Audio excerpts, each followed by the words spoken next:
What's up, guys? Welcome back to the channel. Welcome back to my house, and welcome Aston back to the channel. He made his debut last week, and well, he's exhausted clearly. So he's just passed out upside down on the couch, and this is where we're gonna film the Tesla Talk Tuesday, I guess, because well, I obviously don't want to disturb him too much.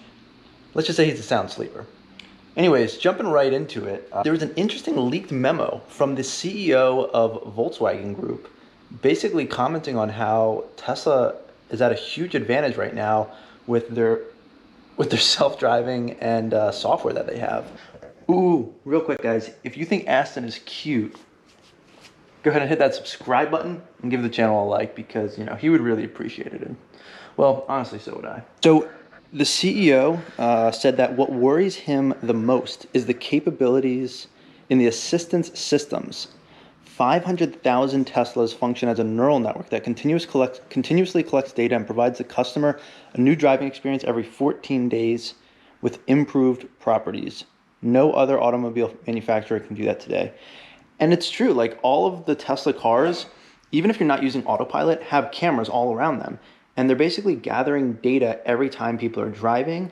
It's feeding into Tesla's neural net, retraining the system, teaching the system how to be better, and then redeploying that later on. And they just push over-the-air software updates. I have a 6-year-old car at this point, and I still get over-the-air software updates. Granted, I don't have self-driving or anything like that, because I don't have any sort of autopilot, which is very disappointing. But I still get updates. For my touchscreen in the center, I still get software updates. My touchscreen isn't dated in the sense that when I hop into my car, it looks the same as any new Tesla touchscreen. It's not 6 years old at this point. Whereas if you hopped into any other 6-year-old car, the software is probably outdated. I mean, I don't know any other cars that update the software in their vehicles and make it the exact same as the new cars that are rolling out right now. And it is very cool to see that other CEOs of car companies are acknowledging this, whether it's public or not. They are basically coming around to the fact that Tesla has amazing technology, and I think other people will slowly start to realize that. Now, this goes right along with the fact that Tesla started rolling out like the beta version of autopilots stopping at traffic lights and stop signs. Now, the one caveat to this is as you come up to like a stop sign or stoplight, you do have to, I think, push the accelerator pedal or the drive stalk or something like that in order to tell it to go through a green light. Otherwise, your car might still stop at that green light. So there's obviously people that do not like Tesla. They think Tesla should be bankrupt. They think it's a scam. I don't really know where they get this stuff from, but they're in what we call the Tesla Q camp. Basically, when a company goes bankrupt that is publicly traded, you add a Q to the end of it, means it went bankrupt. And yeah, so there's like this whole, hashtag $ Tesla Q club. They tweet about it, all that jazz. And they're basically saying that this is so dangerous, it's morally wrong, they need to do everything to sabotage Tesla, which is crazy. They're basically trying to make it dangerous for other people. It seems weird. I just don't really understand people that are like this butthurt about Tesla doing amazing things. Either way, that feature's being rolled out. People are enjoying it. Yeah, he's in REM sleep right now. He's I don't really know what to say. He's a funny little guy. Anyways, yeah, so that feature's being rolled out. I think it's really neat, and I think that if you're using it, you're supposed to be alert and attentive to the car. So like cars shouldn't be stopping at green lights. That's just kind of the point. It's kind of like if you use cruise control in any other car besides a Tesla, and it's just cruising along, you still have to drive it. Like, it's not like the car just like drives anywhere. So there's that. Anyways, to get to the juicy stuff, the clickbait title. It's not really clickbait. So I guess Elon Musk, he had pushed Tesla Roadster production unofficially, basically saying that it wasn't a priority. They were trying to get the Model 3 out and obviously the Model Y out, and the Roadster was going to kind of get a back burner for production. Originally, when they unveiled it in 2017, it was supposed to come in 2020, so this year, which obviously it hasn't.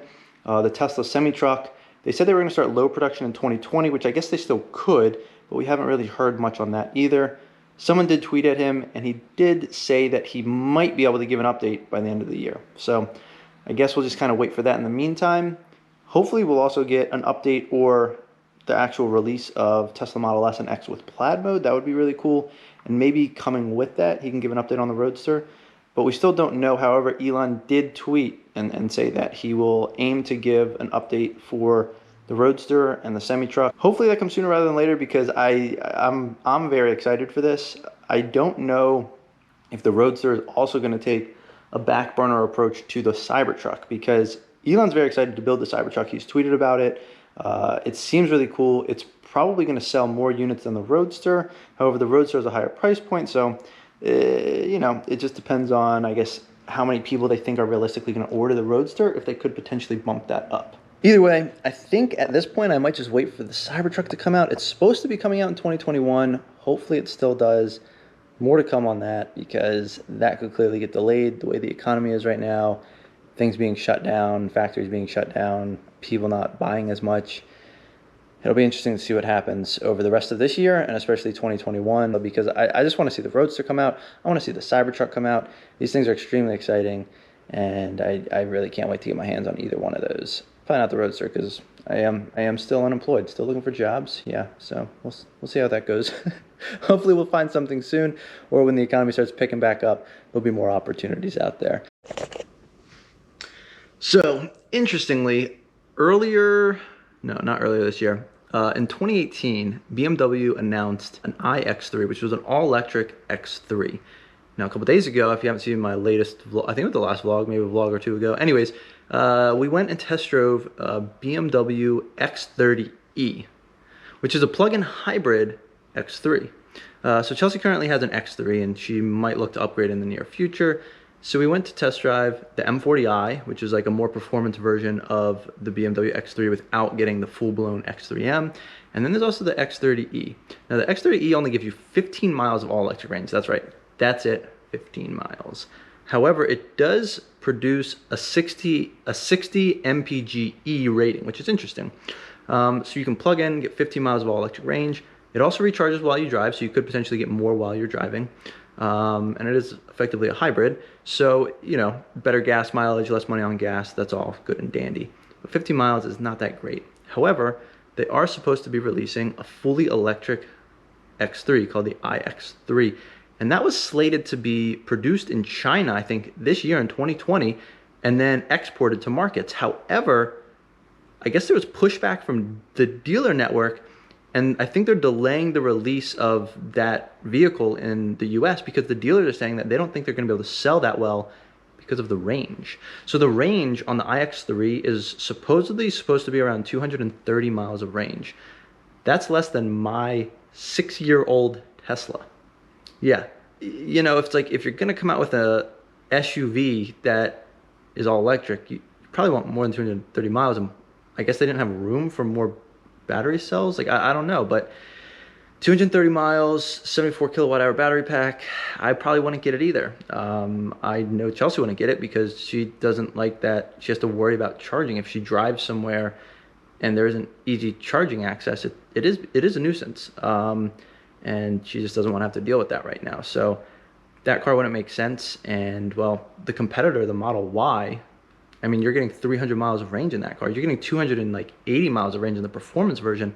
Why would you get an iX3? It seems a little odd. So you can really see how far ahead Tesla is compared to other auto manufacturers when it comes to battery technology, which means range, performance, and then also the software, full self-driving, and the whole neural net learning. So it's cool to see that other manufacturers are coming out with these cars, but they're clearly way behind, and I don't know how well they'll sell. Like, clearly, Jaguar, I think, had an issue with their I-Paces. They started offering 0% financing.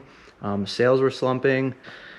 It is interesting to see, but I mean, Tesla's clearly still crushing it, so it just kind of is what it is. Talking about the Model Y being a competitor to the i3, I guess there's another YouTube channel called Car Confections, I believe, and they reviewed, I think it's a blue Model Y that they got their hands on, and well, they are a fan of Tesla. They do like Tesla. They also have a Model 3.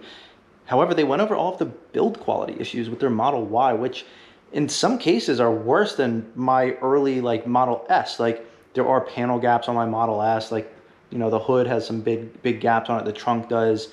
Some of the, why am I blanking on this? The door trim, the window trim, there we go. The silver window trim, the chrome window trim, it doesn't always line up perfectly on my Model S.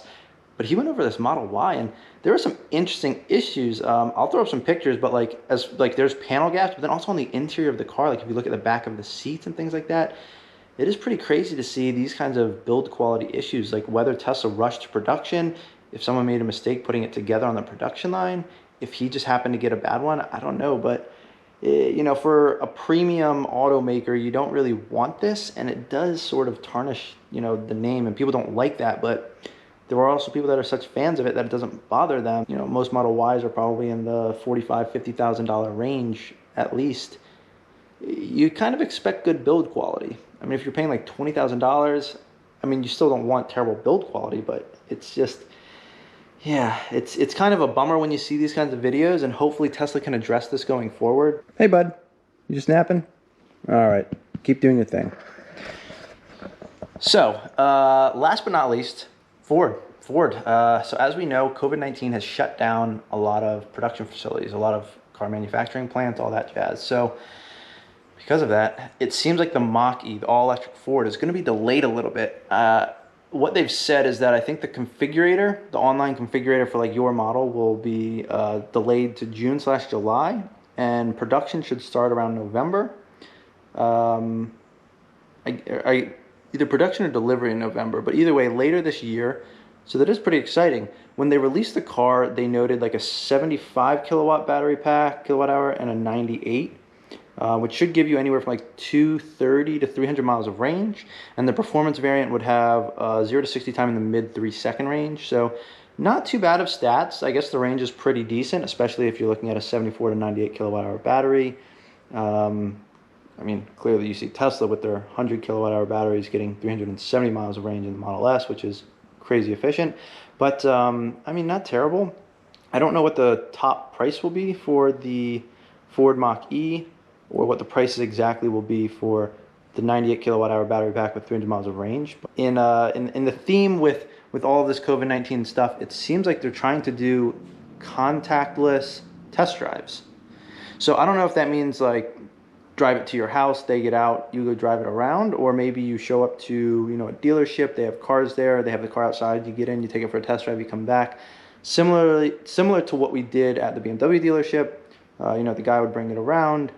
We took the car out, so we didn't have to sit in the car with them. You know, you can obviously wipe everything down in between, and then Purell, Lysol, wipe your hands afterwards, all that good stuff. Come home, change your clothes, wash them, wear masks, all that fun stuff that you get to do during COVID-19. Just making sure you're safe out there while still being able to, I guess, live your life to some degree. But hope everybody's staying safe out there. If you guys are enjoying this content, please hit that like button and subscribe to the channel. Would really appreciate it.